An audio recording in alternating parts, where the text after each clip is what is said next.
Next slide, Stephen, silakan. Ada dua cara untuk manusia berubah. Kenapa saya sebutkan dua cara? Kalau Anda lihat di slide berikutnya adalah gambar satu orang yang melihat kepada persimpangan. Di bagian kiri, orang itu dapat berubah melalui kesadaran diri atau yang saya sebut, well, people change by will. Caranya di mana? Harus ada personal transformations. Artinya, personal transformations itu hanya bisa terjadi kalau orang tersebut tidak berhenti belajar. Saya taruh hashtag-nya di kiri bawah, never stop learning.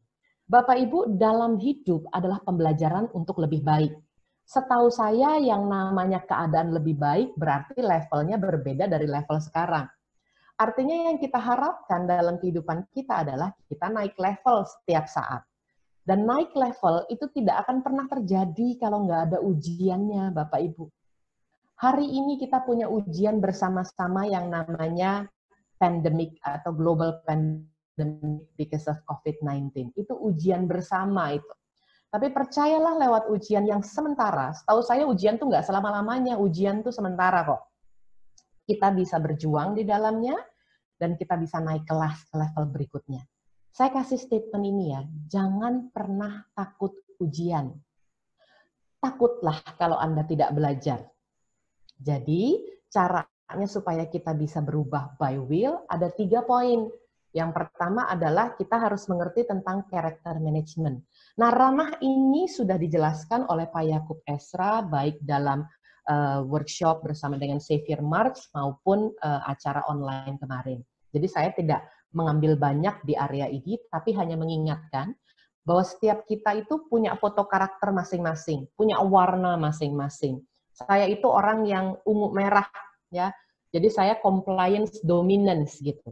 Saya kerjanya cepat, kesulitannya adalah nggak mudah membuat tim itu nyaman. Tapi keuntungannya adalah saya mau bergerak lebih cepat, mau running extra mile. Tapi semuanya itu harus kita pahami. Nggak bisa cuma sekedar tahu satu hal atau dua hal saja. Anda harus ikut assessment-nya. Nah, di poin yang kedua adalah competence and capacity. Ini yang harus terus ditingkatkan. Saya sangat bersyukur Pak Menteri, Pak Nadiem sudah menayangkan video bahwa yang namanya 4 hal ini, English, coding, psychology, dan statistik merupakan hal fundamental yang harusnya mandatory di dalam sekolah kita. Bapak Ibu, dengan kehidupan yang berubah dari offline kepada online, otomatis kita itu menggunakan bahasa konten dunia. Bahasa konten dunia ya mau nggak mau harus bisa belajar bahasa Inggris. Karena kalau Anda mau mencari data, mau browsing knowledge gitu ya, lebih mudah bagi Anda melakukan dengan keywords berbahasa Inggris. Yang kedua adalah coding. Kalau kita membangun rumah dengan semen, dengan bata, dengan besi baja, tapi membangun bisnis online adalah membangun skyscraper. Kalau membangun skyscraper, batu batanya adalah coding.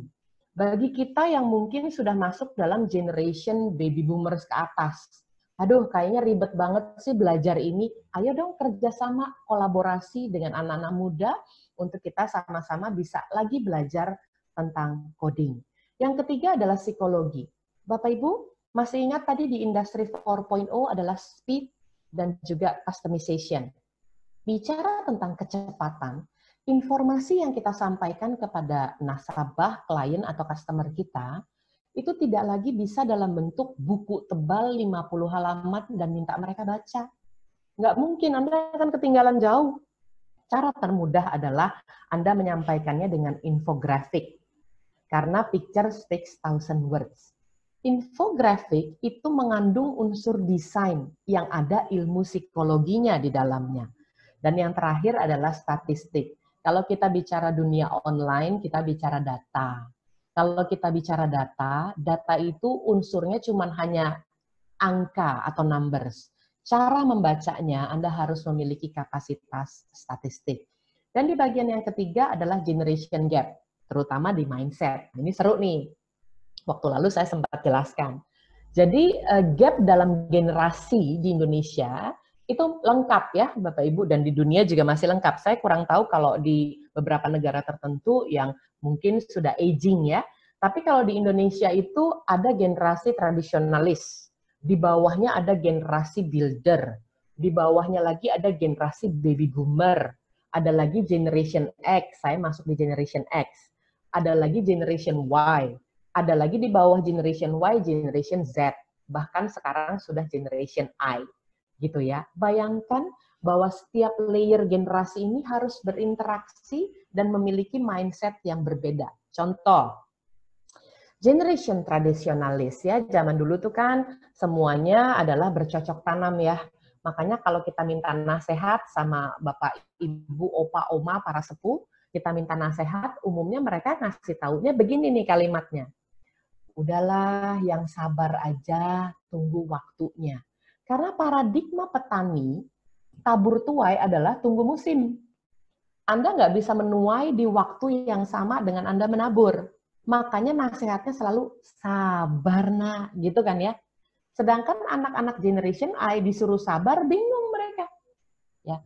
Lalu kemudian di era yang sudah masuk industrialisasi, orang bekerja dengan factory setting adalah bekerja melihat bagiannya sendiri yang tidak ada urusannya dengan bagian orang lain. Kan gitu ya kalau di pabrik ya. Contoh, pabrik air minum kemasan deh. Bagian yang botolin airnya satu, bagian yang labelin satu, bagian packaging satu, bagian pengiriman satu. Makanya working in silos, Bapak Ibu. Jadi kerjanya sepenggal-sepenggal sesuai scope of work atau job description. Kalau bukan job description-nya, dia nggak salah untuk tidak mengerjakannya. Makanya kalau Anda bertanya sama orang yang ada di generasi ini, dia tidak memberikan nasihat yang sabar. Enggak. Nasihatnya akan begini. Kamu tuh urusin urusan diri kamu sendiri aja lah ya, ngapain sih ngurusin orang lain? Gitu. Jadi mindset itu akan membentuk perkataan kita, pemikiran kita, dan juga tindakan kita. Bayangkan kita harus bekerja sama dengan beragam generation gap tersebut. Nah, itu adalah by will. Jadi gini, saran saya, Anda dan saya harus berubah by will. Tapi resikonya kita nggak boleh berhenti belajar. Atau kita nggak mau berubah nih sama sekali, karena kita malas belajar.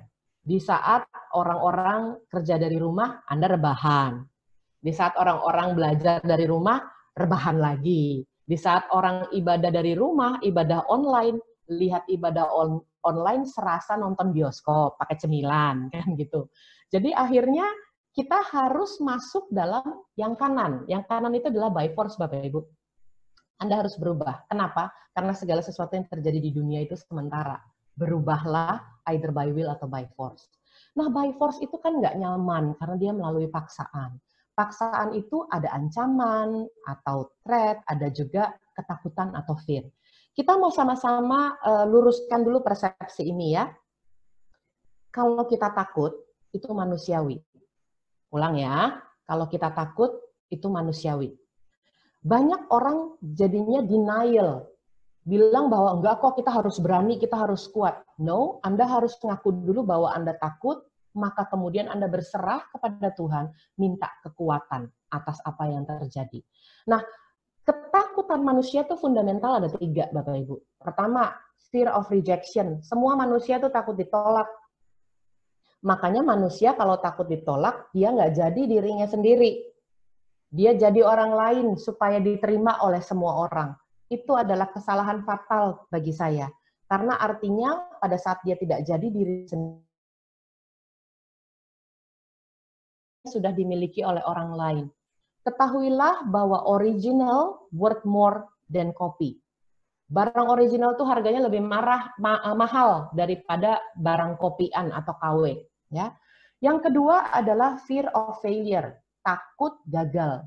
Semua manusia tuh benci sama kata gagal, ya. Padahal ada satu istilah mengatakan bahwa kegagalan adalah sukses yang tertunda. Tapi bagi saya sih, saya nggak mau menyatakan bahwa hidup saya gagal loh, karena gagal tuh final stage. Dan selama kita hidup, bukan final stage, tapi kita masih berjuang. Jadi saya tidak mau menggunakan kata gagal, tapi menggunakan pilihan ini. Kadang-kadang saya menang, kadang-kadang saya masih harus belajar untuk menang. Sometimes you win, sometimes you need to learn. Banyak orang berkata, sometimes you win, sometimes you lose. No, sometimes you win, sometimes you need to learn to win. Nah, kalau orang takut gagal, akhirnya yang dilakukan adalah menggunakan segala cara. Apa sih yang kena dalam kehidupan manusia jika manusia mengalami fear of failure? Integritas mereka yang kena. Karena menghalalkan segala cara. Nah, fear yang ketiga itu sangat fundamental, yaitu fear of death, takut mati. Semua orang mau masuk surga, tapi semua orang nggak berani untuk mati dulu. Nggak bisa masuk surga, Bapak Ibu, kalau Anda belum mati dulu, kan gitu ya. Nah, makanya saya kasih hashtag-nya bukan never stop learning di sana, tapi faith over fear. Artinya yang mengatasi rasa takut ini harusnya adalah iman. Stephen, boleh slide berikutnya. Makanya di dalam masa pandemik ini, masa outbreak ini, yang harus kita bangun adalah dua sistem. Di slide saya yang ke-11, Stephen silakan. Sistem yang pertama adalah sistem imun. Bapak Ibu, dengan COVID-19 ini, apapun sudah kita lakukan. Menggunakan masker, cuci tangan dengan sering, jaga kesehatan, minum vitamin ya. Jadi sistem imun yang terus meningkat akan menghasilkan kekuatan untuk sembuh dari kesakitan. Itu sudah pasti sistem yang pertama. Sistem Mohon yang maaf, Pak kedua yang Steven. kita harus bangun. Sorry Bu, saya jeda sedikit. Slide-nya nggak keluar nih Pak Steven. Oh, Pak oke, Steven di bisa saya keluar dibantu? sih. Di tempat saya kok nggak keluar ya? Baik, di tempat Bapak Ibu kalau keluar boleh tunjukkan reaction jempol. Ya, aku Keluar keluar ya? sih. Oke. Nggak tahu kenapa. Oke, Oke, good. thank you. Silakan Bu. Terima Mohon maaf ya. kasih, Pak Daniel. Baik, saya ulang ya. Jadi dalam sistem yang dibangun di masa pandemik ini, Bapak Ibu siapa bilang kita nggak ada kerjaan karena di rumah aja? Ini banyak sekali yang harus kita bangun. Kalau kita ketinggalan kemarin, ayo lakukan sekarang, mumpung masih di rumah aja. Ya. Dua sistem imun kita bangun, tadi sudah saya jelaskan, akan menghasilkan kekuatan untuk sembuh dari kesakitan. Yang kedua adalah sistem iman. Kalau Anda perhatikan imun dan iman itu bedanya cuma satu huruf. Ya. Kalau iman kita meningkat, menghasilkan kekuatan untuk sembuh dari ketakutan. Nah, kenapa sih ketakutan tuh harus disembuhin? Makanya ngaku dulu tadi ya, oke, saya punya 3 kind of fear, dan saya mau disembuhkan dari ketakutan itu. Karena kalau ketakutannya tidak sembuh, yang bahaya adalah di masa karantina ini, bagi saya sekarang minggu ke-7, jadi saya masuk ke minggu ke-7, Jakarta itu ada perpanjangan PSBB. Ya. Ini udah minggu ke-7 ini di rumah aja ya, di karantina ya. Dan masa-masa ini tentu kita mau terupdate gitu ya. Terupdate dengan berita. Kalau kita terupdate dengan berita terus-menerus dan berita COVID itu menjadi dominan dari apa yang kita baca dan dari apa yang kita dengar, maka otomatis amigdala adalah pusat kontrol di otak kita yang menimbulkan rasa kecemasan atau emosi ya dan lain-lain. Saya mau minta tolong Stephen dibukakan saja untuk slide 12 supaya teman-teman bisa melihat sebesar apa sih amigdala itu di dalam otak kita. Ya. Di dalam slide yang ke-12, kalau Anda melihat, saya kasih buletan berwarna merah. Amigdala adalah pusat jaringan syaraf otak manusia dengan dua fungsi. Dia pengendali persepsi emosi, marah, takut, sedih, senang, dan lain-lain. Ya. Dan yang kedua, dia itu tukang nyimpen memori. Jadi kenangan peristiwa itu dia simpen, dan emosi itu dia simpen, sehingga orang yang bersangkutan dapat mengenali kejadian serupa lagi di masa mendatang. Contoh ya, di area rumah Anda, kompleks rumah Anda, tiba-tiba 3 rumah dari rumah Anda melihat 20 orang berpakaian APD lengkap, dengan masker, dan ambulans. Saya posisi Anda sangat amat siaga. Next time Anda melihat orang berpakaian APD lengkap lagi, Anda langsung connect dengan amigdala Anda, menyimpan kenangan peristiwa dan langsung menyimpulkan. Bayangkan kalau Anda dengarkan berita COVID terus-menerus, tidak ada jeda sama sekali, tidak ada selingan sama sekali. Amigdala Anda itu posisinya siaga terus-menerus. Lelahnya luar biasa. Bapak Ibu, kita harus sama-sama admit atau mengakui. Tidak ada satu negara pun yang siap dengan pandemi COVID-19 ini. Kalau siap, setiap negara sudah melakukan prevention besar-besaran. Dan yang kedua adalah tidak ada satu negara pun dan manusia hebat di dunia ini yang dapat berkata tanggal berapa, jam berapa COVID-19 akan berhenti. Pandemik ini akan berhenti. Jadi kita itu hidup dalam ketidakpastian. Bagi kita, para leaders, pebisnis, pengusaha, profesional, kita itu sudah terdidik untuk hidup dengan milestone, Bapak Ibu. Kita tuh sudah terbiasa hidup dengan target dan deadline.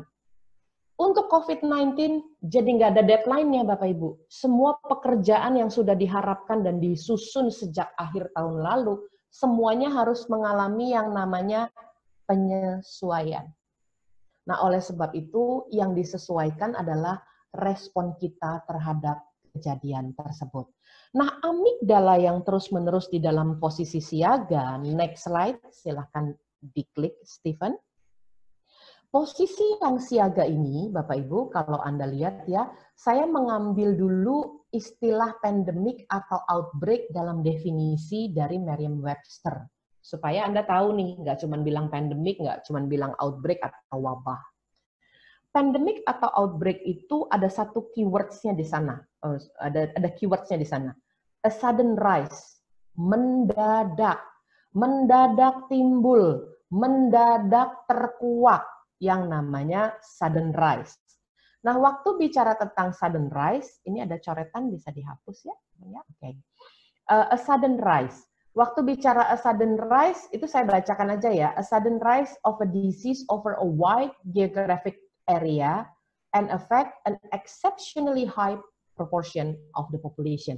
Jadi yang namanya pandemik yang sudah di-announce oleh WHO adalah dia kenanya mendadak, itu satu. Yang kedua, nyebarnya luar biasa geographically dan jumlah yang terinfeksi banyak. Ada kata sudden rise. Makanya siaganya kita terus-menerus. Saya tuliskan di sana, nggak ada seorang atau negara pun yang siap di awal dan yang tahu kapan itu berakhir. Nah, kalau posisi amigdala kita ya, siap-siap terus gitu, siaga terus gitu ya, lama-lama kita akan mudah stress out, Bapak Ibu. Dan kalau kita stress out, next slide, silakan Stephen, kita akan terserang ini. Anda tahu panic attack. Amigdala yang overuse, dalam ketakutan, ini lebih susah ini. Kalau Anda sakit, dikasih obat, sembuh secara fisik. Tapi kalau di mental kita, itu terus-menerus siaga tuh kita, bahasa Jermannya engap gitu ya. Kenalah panic attack. Dan waktu kita terkena panic attack, Bapak Ibu harus tahu, panic attack adalah sebuah situasi di mana simptomnya itu mirip dengan COVID-19. Next slide, silakan diklik. Ada tanda-tanda dari panic attack. Yang pertama ya, Anda mendadak pilek batuk. Tadinya nggak pilek batuk, kiri atas. Kiri yang bagian tengah, ini dada berdebar-debar. Tadinya biasa aja, karena takut sih ngedengerin berita COVID terus-menerus. Lalu kemudian di kiri bawah, Anda mulai sesak.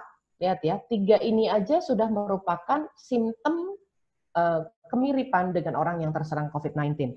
Di sebelah kanan atas, lalu mulai terjadi dizziness, ada vertigo lah, pusing keliling, lalu kemudian mulai berasa kebas, numbness. Ini kok tangan mulai nggak berasa ya, pipi kok mulai nggak berasa ya, kok rasanya setengah dari tubuh saya nggak berasa ya. Lalu kemudian di kanan atas mulai ada getaran, bergetar. Ya. Lalu kemudian Anda berkeringat yang berlebihan atau disebut juga hot flash. Nah, kalau ini terjadi dalam kehidupan Anda, ini kan tidak menambah baik situasi sebetulnya. Jadi akan make it worse. Oleh sebab itu, di slide selanjutnya, silakan Stephen diklik, pilihan ada di tangan kita. Kalau udah begini nih, Bapak Ibu, Anda mau berserah atau Anda mau menyerah, pilihannya terserah Anda. Nah, saya percaya hidup itu adalah pilihan. Dan pilihan, dengar dengan baik, dibuat dalam keputusan. Next slide, silakan Stephen. Saya membuat quote supaya memudahkan kita untuk belajarnya cepat sih, Bapak Ibu ya, dan nanti slide-nya akan diberikan dalam bentuk PDF. Kalau kita berserah, yang bahasa Inggrisnya surrender, itu artinya tidak ada unsur paksaan dari kerelaan hati kita mau berserah kepada otoritas yang lebih tinggi. Bapak Ibu harus tahu bahwa berserah itu punya body gesture. Begini, ya saya ya, tangannya terangkat, tangannya terlungkup ke atas, ini namanya orang berserah. Itu body gesture-nya. Yang kedua, give up atau menyerah adalah orang yang tidak punya daya juang sama sekali. itu juga ada body gesture-nya. Sama-sama angkat tangan, tapi tangannya menghadap ke depan. Sama kayak orang nyerah deh, gitu ya. Keangkat, tapi tidak tertelungkup, angkatnya ke depan. Oke. Nah, Bapak Ibu tahu waktu kita berserah adalah sebuah keputusan. Ya, karena dilakukan dengan sadar, tanpa ada paksaan. Sedangkan menyerah adalah keputusasaan. Mirip ya? Ini kita lagi permainan kata nih sesinya ya, agak mirip-mirip semuanya ya. Kita baca ya. Orang yang berserah itu punya keputusan adalah pernyataan sikap yang diambil sebagai kesimpulan. Makanya hidup adalah pilihan. Sedangkan keputusasaan adalah pernyataan sifat dari orang itu. Jadi bukan sikap tapi sifat yang diambil sebagai kebuntuan. Udah nggak tahu deh, pokoknya begitu aja gitu ya. Nah, untuk berserah dan menyerah supaya Anda bisa melihat dengan kontras bedanya. Next slide di 18, Stephen akan bukakan secara kontras, sebelah kiri berwarna hijau dan kanan Anda berwarna ungu. Saya mau kasih disclaimer dulu bahwa saya bersyukur atas infografik yang sudah dibuat dari link indonesiaone.org oleh Sherlinda Octavia tanggal 6 bulan 9 2019. Super well done. Menolong kita untuk mengerti tentang berserah dan menyerah tanpa harus banyak kata-kata dan tulisan. Yang hijau ya, berserah itu sifatnya aktif Bapak Ibu. Jadi nggak pernah tuh yang namanya berserah itu terserah, nggak. Yang berserah itu adalah kita tanpa ada paksaan mengambil keputusan, bukan keputusasaan. Lalu kemudian dengan percaya sifatnya aktif, dia berkata masalah ini pasti akan berlalu gitu ya. Sedangkan secara kontras di bagian yang ungu, menyerah tuh sifatnya pasif ya. Pasif dan cenderung menyalahkan keadaan lalu membanding-bandingkan dengan kehidupan yang sebelumnya. Bapak Ibu, saya mau kasih informasi bahwa di masa ini setelah melewati 6 minggu masa karantina sesuai anjuran pemerintah, we already have a new norm. Normal yang baru itu sekarang kita miliki. Ayo, dulu nih saya kalau training rapi dari atas ke bawah. Sekarang new normal buat saya, office attire pandemic adalah atasnya rapi, bawahnya pakai celana pendek Bapak Ibu ya. Jadi ada new norm. Yang dulu kita nggak biasa cuci tangan, gitu ya. Tapi sekarang kita cuci tangan. Ayo saya minta aktif Anda di dalam chat ya, supaya kita bisa lihat sama-sama ya.